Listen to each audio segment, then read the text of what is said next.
choice. No answer, except yes. It wasn't easy and it wasn't automatic. It was a pay cut, a push into the public, and completely outside my comfort zone. But yes was the only answer. It is who I am. Because it is a great thing to be called to service. And it is an obligated privilege to answer with a resounding yes. Dr. King called each of us to service. It is a call that rings true in our community today. And we must find ways to answer with a resounding yes. It won't always be easy. It may rarely be automatic, but it will always be right. It is who we are. This is a special time in our city, a time when we are blessed with leadership in our mayor's office, on our city council, on our county commission, and even in our White House that is aligned around a common call to serve. And serve in a way that optimizes opportunity for everyone so inclined to take it. We must find a way then, in this special time, to live yes.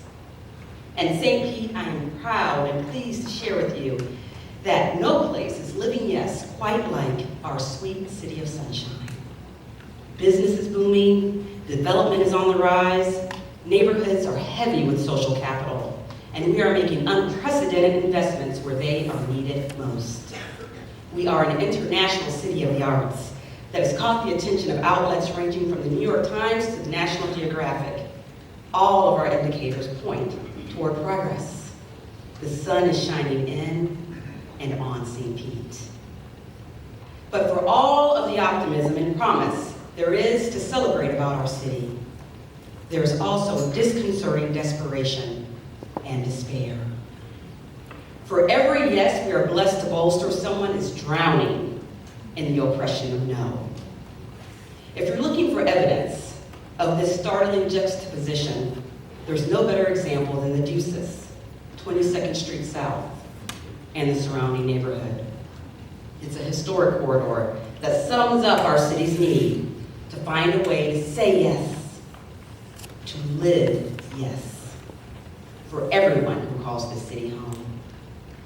You see in the shadows of new businesses that thrive on 22nd Street South, Brocont Market, Three Daughters Brewing, Chief's Creole Cafe, Gallery 909. In those shadows of those businesses, frustrated young men search for their futures.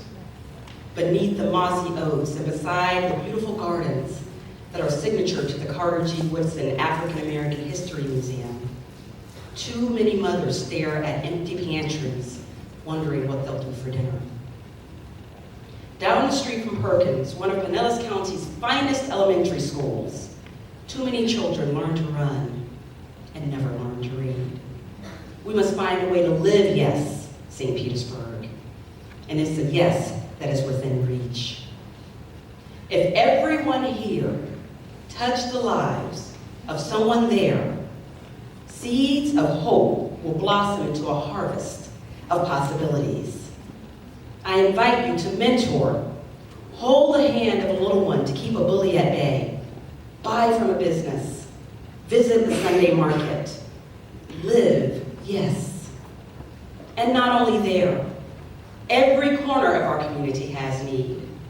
Poverty is defining, but it is only one of the limitations that keep us from living in the fullness of our potential as a city of opportunity where the sun shines on all of us.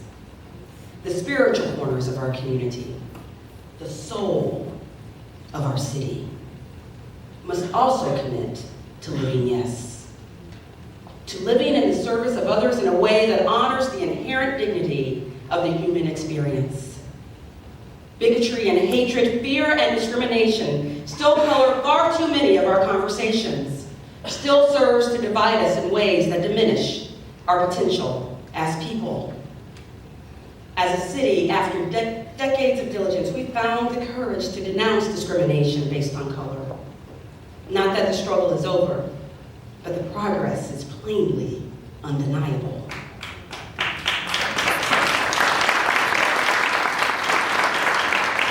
We must summon determine that same standard as a city to halt hatred toward homosexuals and women and children and anyone fortunate enough to call the superior city home.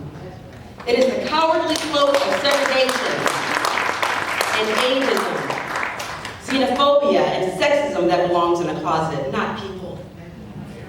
No, all of our people, and they are all our people, deserve to live life in the light, free from any fear of bigotry, hate, and discrimination that is assigned to them as a result of a primary diversity trait. It is not the values of our city. That is not who we are. No, in St. Pete, we are a city that shines with acceptance, with love, and values-driven leadership that is exemplified by the work and direction of our progressive mayor, Rick Kreisman.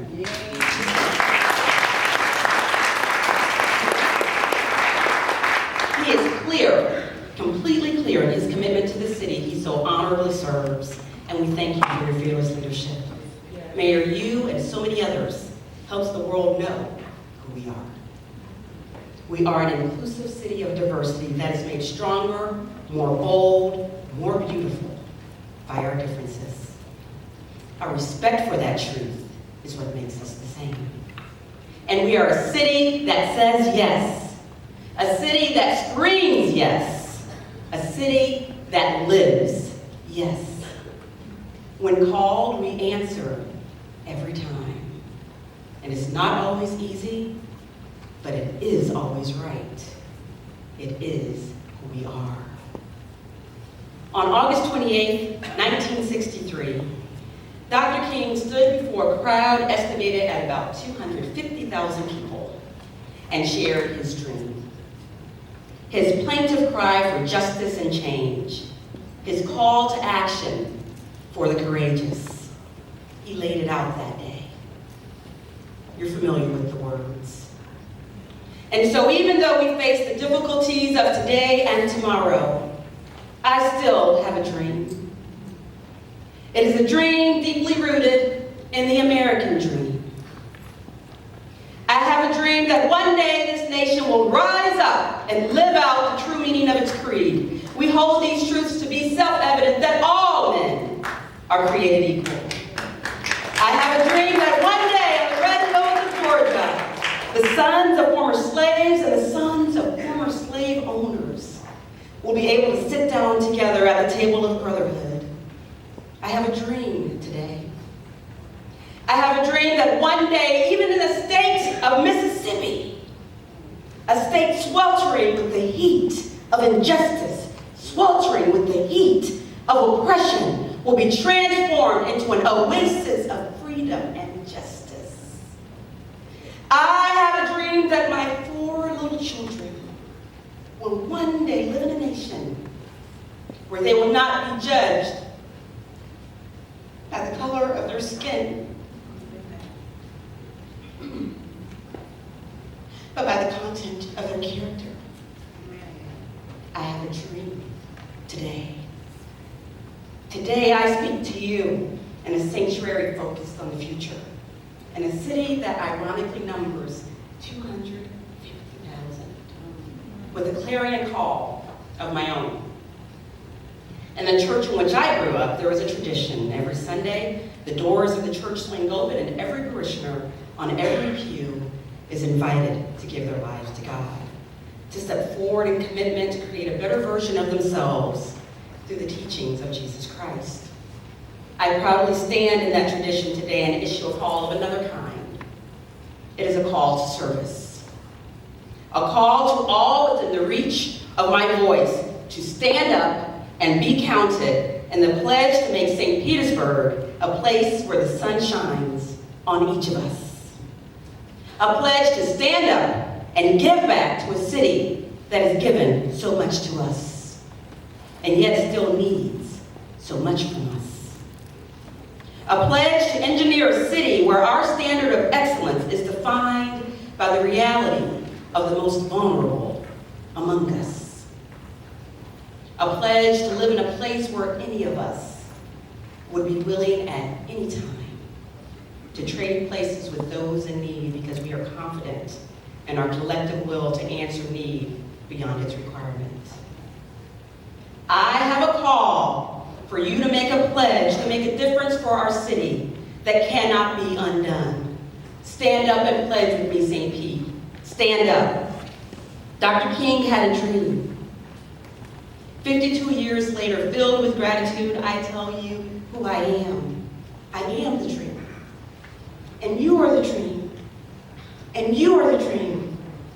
St. Pete is the dream. Our city of opportunity that celebrates diversity and values the respect that it brings is the dream.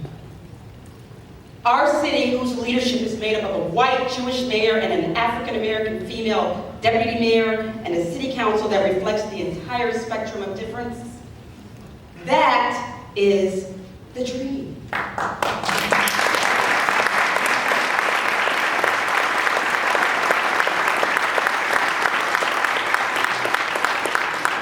You see, I believe Dr. King understood very clearly when he emblazoned his dream into the minds of the 250,000 people that stood before him, that he was also burnishing it into the nation's soul.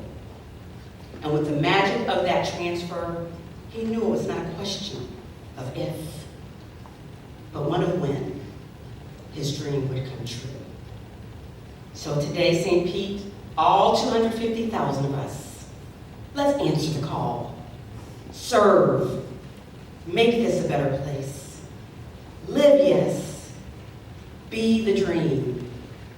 It is who we are.